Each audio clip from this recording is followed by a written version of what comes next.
Hello friends, स्वागत है आप सभी का।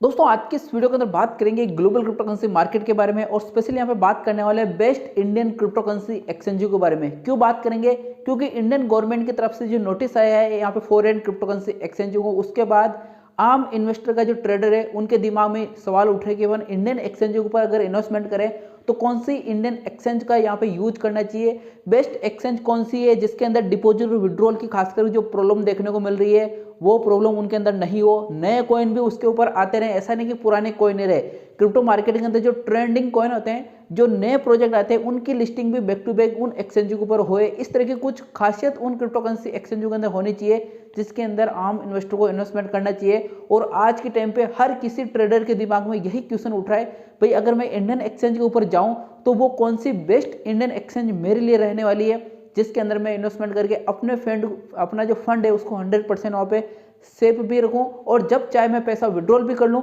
और जब चाहे मैं वहाँ पे डिपॉजिट भी कर लूं, साथ ही साथ में ट्रेंडिंग क्रिप्टो प्रोजेक्ट और नए कॉइन भी वहाँ पे मेरे को मिले। तो आज की इस वीडियो के अंदर कुछ ऐसी बड़ी इंडियन एक्सचेंजों के बारे में आपको बताने वाला हूँ। हर एक एक्सचेंज की कुछ न कुछ कमियां हैं और कुछ न कुछ अच्छाई है।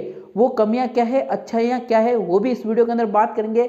28 ऐसी क्रिप्टो करेंसीज एक्सचेंज है इंडिया के अंदर। कितनी? 28 ऐसी क्रिप्टो करेंसीज है एक्सचेंज है जो काम करती है यहाँ पे FIU यानी कि फाइनेंशियल इंटेलिजेंस यूनिट के अंदर काम करती है, यानी कि इंडियन अभी तक के जो भी रूल्स है उन रूल्स के अंडर काम करती है 28 इंडियन क्रिप्टो करेंसी एक्सचेंज।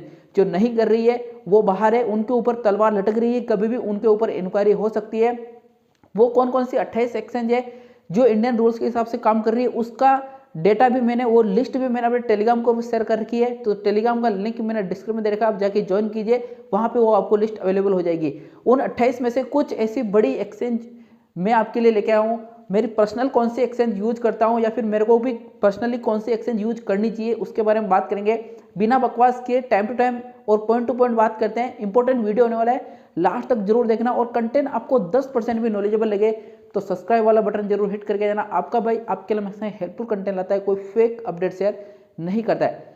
तो फ्रेंड्स, जैसा कि एग्जांपल लेते हैं कि मैं खुद, अगर मैं इंडियन एक्सचेंज के ऊपर जाए, इतने दिन में बाइनेंस के ऊपर ट्रेड कर रहा हूं, तो अगर मैं इंडियन एक्सचेंज का यूज करूं तो मैं सर्च करूंगा मार्केट के अंदर कि वो कौन सी मेरे लिए बेस्ट रहने वाली है। जब मैं बेस्ट एक्सचेंज सर्च करूंगा तो मेरे को 3-4 चीजें इसके अंदर ध्यान में रखनी होती है। पहली चीज, इसके अंदर इजीली डिपॉजिट हो जाए। दूसरी चीज, विड्रॉल सबसे ज्यादा इंपॉर्टेंट है कि मैं जब चाहूं मैं पैसा विड्रॉल कर सकता हूं और इमीडिएटली मेरे अकाउंट में पैसा आ जाए। तीसरी चीज, जब पैसा फंस जाता है तो मेरे को यहाँ पे अच्छा खासा सपोर्ट मिले एक्सचेंज की तरफ से। अच्छा नहीं कि मैं यहाँ पे सपोर्ट उनकी तरफ से मांगता हूं या फिर कस्टमर केयर पे या फिर उनकी टीम से बात करता हूं, मेरे को रिप्लाई नहीं मिले।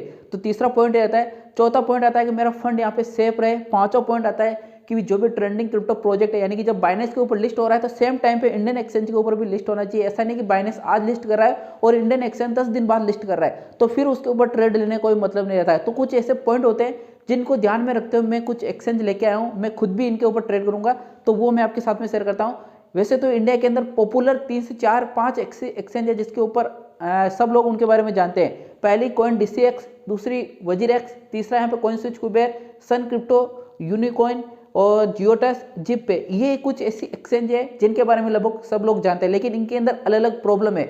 वो प्रॉब्लम क्या है वो चीज़ समझ गए तो फिर आप इजीली यहाँ पे क्लियरिफिकेशन हो जाएगा भी आपको कौन सी एक्सचेंज यूज करनी चाहिए, मेरे को कौन सी एक्सचेंज यहाँ पे यूज करनी चाहिए। सबसे पहले यहाँ पे कॉइन DCX की बात कर लेते हैं। रिसेंटली एक बड़ा फ्रॉड कॉइन DCX के रिगार्डिंग देखने को मिला। इसके नाम से मिलते जुलते कुछ URL मार्केट के अंदर अवेलेबल थे जिनके रिगार्डिंग यहाँ पे अलग अलग 2-3 कंप्लेन भी हुई थी। उसके ऊपर भी स्पेशल वीडियो बना रखा है। लगभग 15 से 16 लाख का फ्रॉड हुआ कॉइन DCX के नाम से। किसी दूसरे एक वेबसाइट थी या फिर एक दूसरी एक्सचेंज थी जिन्होंने यहाँ पे लोगों का फंड या फिर लूट लिया। तो वो इंक्वायरी अभी तक चल रही है, नतीजे तक नहीं पहुंची है, लेकिन कॉइन DCX की तरफ से वो अपडेट आ चुका है। कभी जिनका फंड लूटा गया है, जिनका फंड अटका हुआ है, वो कॉइन DCX के ऊपर नहीं है, वो किसी दूसरे URL के ऊपर है। तो ये एक थोड़ी सी प्रॉब्लम इसके अंदर देखने को मिली। हालांकि देखिए, स्कैम और क्रिप्टो मार्केट के अंदर दूर नहीं है, दोनों मिले जुले हैं। स्कैम किसी भी टाइम किसी भी एक्सचेंज के ऊपर हो सकता है, बाइनेंस के ऊपर हो सकता है, हैकिंग की प्रॉब्लम बाइनेंस के ऊपर हो सकती है। तो फिर तो ये इंडियन एक्सचेंज है, यहाँ तो कुछ भरोसा ही नहीं है यहाँ पे।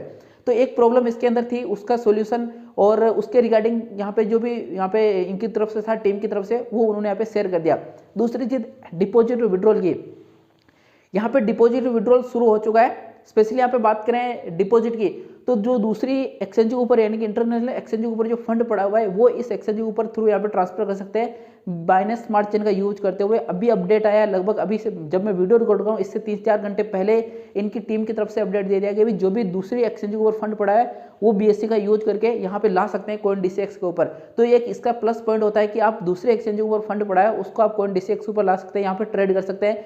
विड्रॉल के रिगार्डिंग में इन्होंने अपडेट दे दिया कि आप विड्रॉल यहाँ पे कर सकते हो, लेकिन कुछ लिमिटेड टाइम और कुछ प्रॉब्लम अभी भी है विड्रॉल के अंदर, तो वो जैसे सॉर्ट आउट होगी उसका भी नोटिफिकेशन आएगा, वो अपने टेलीग्राम ग्रुप पे शेयर कर दूंगा।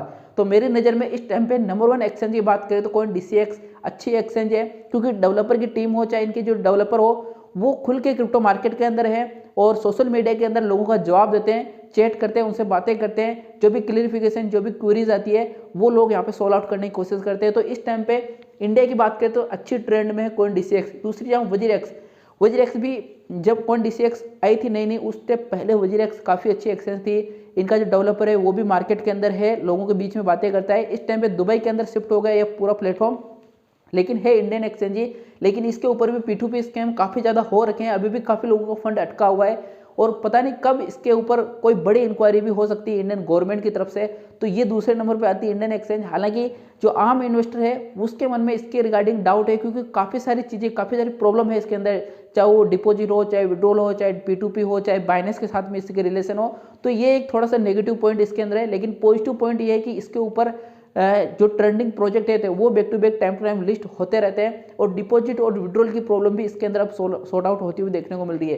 तीसरे नंबर की बात करें तो यहाँ पे CoinSwitch कुबेर, इसके ऊपर इस तरह के कोई इल्जाम अभी तक देखने को नहीं मिले कि इतने करोड़ का इतने लाख का फंड का यहाँ पे अटक गया, फिर फ्रॉड हो गया, ये हो गया। हालांकि बैक साइड से चल रहा होगा कुछ ना कुछ, लेकिन खुलकर अभी तक सामने नहीं आया। अभी तक मैंने जितना इसको यूज किया CoinSwitch कुबेर को, मेरे को कोई प्रॉब्लम ज़्यादा देखने को नहीं मिली है। डिपॉजिट भी हो जाता है और विड्रॉल भी इसके अंदर हो जाता है, शुरुआत हो चुकी है। CoinSwitch कुबेर और CoinSwitch प्रो अब दोनों मिलकर एक हो गए। CoinSwitch प्रो के नाम से आपको क्रिप्टो मार्केट के अंदर मिलने वाली है। अच्छी एक्सचेंज है, लेकिन एक प्रॉब्लम इसके अंदर देखने को मिलती है, जो ट्रेंडिंग प्रोजेक्ट होते हैं, जो नए कॉइन होते हैं, उसकी लिस्टिंग काफ़ी लंबे टाइम तक नहीं होती है। यानी कि बाइनेंस के ऊपर लिस्ट हो रहा है तो इसके ऊपर वो लिस्टिंग काफ़ी टाइम बाद देखने को मिलती है। चौथी जो एक्सचेंज है मेरे नज़र में वो यहाँ पे सन क्रिप्टो एक्सचेंज। ये क्रिप्टो एक्सचेंज भी अच्छी है।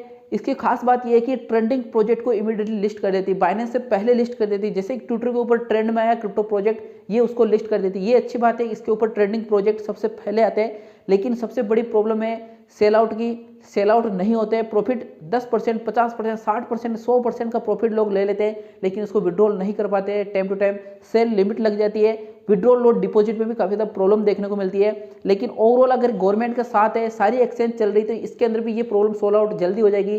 जो डिपॉजिट और विड्रॉल की प्रॉब्लम हर किसी एक्सचेंज के अंदर है, केवल इसी के अंदर नहीं है, वो जल्दी आगे आने वाले कुछ ही वीक के अंदर ये प्रॉब्लम सोल्व हो जाएगी। अब जो नेक्स्ट इलेक्शन आ रहे हैं, उस इलेक्शन के बाद कहीं ना कहीं इंडियन गवर्नमेंट बड़े रूल्स और रेगुलेशन भी इसके ऊपर लेके आने वाली है। तो ये कुछ बड़ी एक्सचेंज है। इसके अलावा बात करें यहाँ पे यूनिकॉइन की, जियोटेस, जिप पे, इसके अलावा यहाँ पे बात करें कुछ और एक्सचेंज की, ANQ फाइनेंस, ऑन रैम्प, मडडेक्स, बाईकॉइन, इस तरह की कुछ 28 एक्सचेंज है। इन एक्सचेंज के बारे में ज़्यादा लोग जानते नहीं है, मेनली इन एक्सचेंज के बारे में जानते हैं। CoinSwitch कुबेर हो गई, CoinDCX हो गई, वजीरेक्स हो गई, सन क्रिप्टो हो गई। तो ये एक्सचेंज आज की डेट में क्रिप्टो मार्केट के अंदर बाउंस बैक करके वापस आ चुकी है। ट्रेड वॉल्यूम भी अच्छा खासा इनके अंदर आ रहा है। कुछ प्रॉब्लम है वो जल्दी सोल्व आउट हो जाएगी, खास करके डिपॉजिट और विड्रॉल की। अगर वो हो गई सोल्व आउट तो फिर इंडियन क्रिप्टो मार्केट के अंदर और पैसा आएगा और नए इन्वेस्टर आएंगे। जब तक नए इन्वेस्टर नहीं आएंगे तब तक इंडियन मार्केट यहाँ पे काफ़ी ज़्यादा, जो इस टाइम पे पुराने इन्वेस्टर है वो लॉस कवर नहीं कर पाएंगे। देखिए, जब तक पैसा जिन लोगों ने लगा रखा है तो वो तो लगा ही रखा है, जब तक नया पैसा कौन लेके आएंगे, जो नया इन्वेस्टर है वो लेके आएंगे। तो नया इन्वेस्टर इन्हीं एक्सचेंज के थ्रू लेके आएंगे। और ये एक्सचेंज अगर डिपॉजिट और विड्रॉल की प्रॉब्लम सोल्व आउट कर देते हैं और जो नए प्रोजेक्ट है उनकी लिस्टिंग बैक टू बैक करते रहते हैं, तो फिर आम इन्वेस्टर है वो इंटरनेशनल एक्सचेंज के ऊपर नहीं जाएगा। भले उनको परमिशन मिल चुकी हो, वो इंडियन एक्सचेंज के ऊपर रहेगा और यहीं पर ट्रेड करेगा और यहाँ पर ट्रेड वॉल्यूम ज़्यादा आएगा, तो प्राइस बढ़ने के चांसेस भी रहेंगे यहाँ पे। क्योंकि इंडियन क्रिप्टो मार्केट एक बहुत बड़ा मार्केट है क्रिप्टो का, और पूरे वर्ल्ड की जो जितनी भी एक्सचेंज है उनकी नज़र है इंडियन मार्केट के ऊपर। और इन एक्सचेंज अगर यहाँ पे अच्छी खासी परफॉर्म करती है तो फिर यहाँ पे आम इन्वेस्टर को फायदा होने की भी पूरी उम्मीद है। आई थिंक इस वीडियो के अंदर आपको जरूर 5 से 10% नॉलेज लगा होगा, कौन सी एक्सचेंज आपको बाई करनी चाहिए, क्यों बाई करनी चाहिए, क्या प्रॉब्लम हो उसके अंदर और क्या उसकी खासियत है। मैंने ज़्यादा से ज़्यादा शेयर करने की कोशिश की है, फिर भी कुछ पॉइंट रह गए हो तो कमेंट के जरिए जरूर बताना। मिलते हैं नेक्स्ट वीडियो में नई अपडेट के साथ में, तब तक के लिए जय हिंद।